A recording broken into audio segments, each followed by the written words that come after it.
Welcome back to one more interesting chapter in DP or Civics. The name of the chapter is Federalism.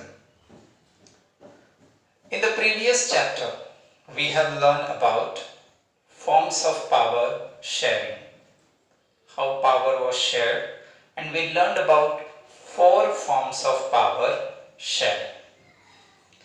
In this chapter, we will discuss more, emphasize more on the vertical form of power sharing, or another name for that we have is federalism.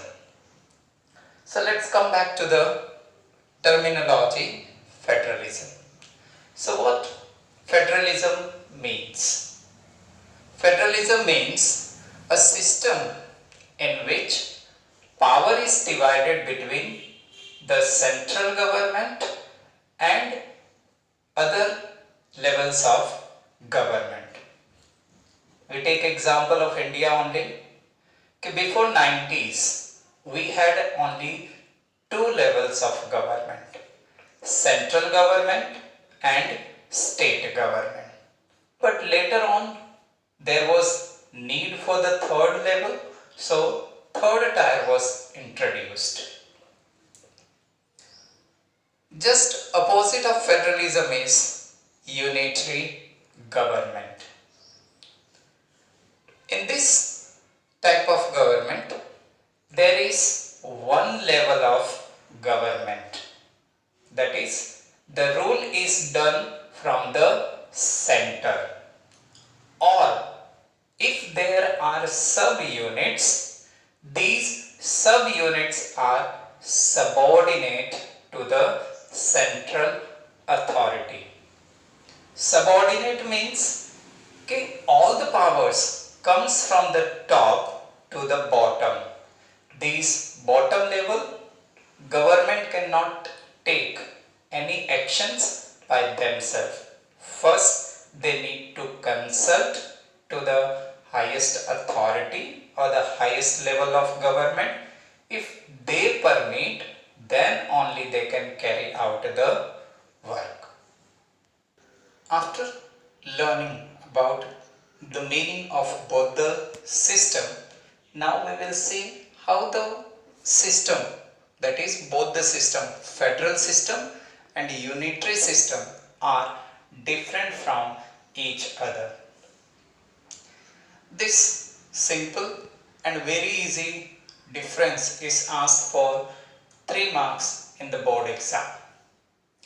Now we will learn how they are different from each other.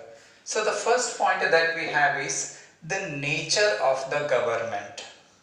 So when we talk about the nature of the government, so federal system, as we have learned, in that there are 2 or more level of government.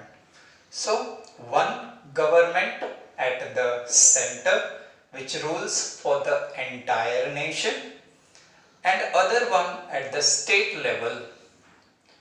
Both have their separate jurisdiction. Whereas in unitary system, the central government is the supreme authority. If there are subunits or other levels of government, they all are subordinate to the central authority. Second difference is regarding constitution. So in federal system, these countries have written constitution. All the rules and regulation, how the country is going to be ruled. So duties, responsibilities, functions of the government, everything is written in the constitution. That is the epic book for any country. And as it is written, to amend anything in the constitution becomes very difficult. It's not so easy.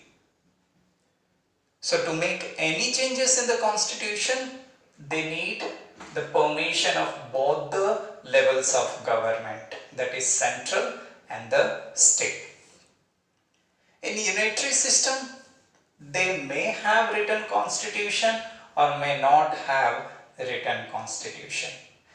Therefore, amendment become quite easy. That's why it is said a unitary system is flexible by nature.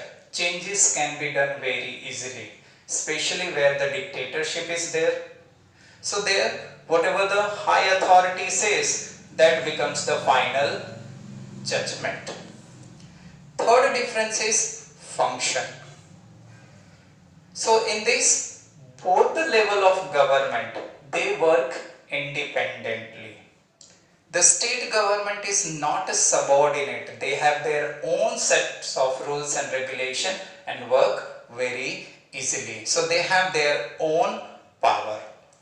Whereas in unitary system, the states or the subunits, they do not have their own power. They have to consult the central authority. They work under the central government. Fourth difference is citizenship. When we talk about the citizenship, mostly in federal system, most of the federal system in the world, they have dual citizenship, that is two citizenship.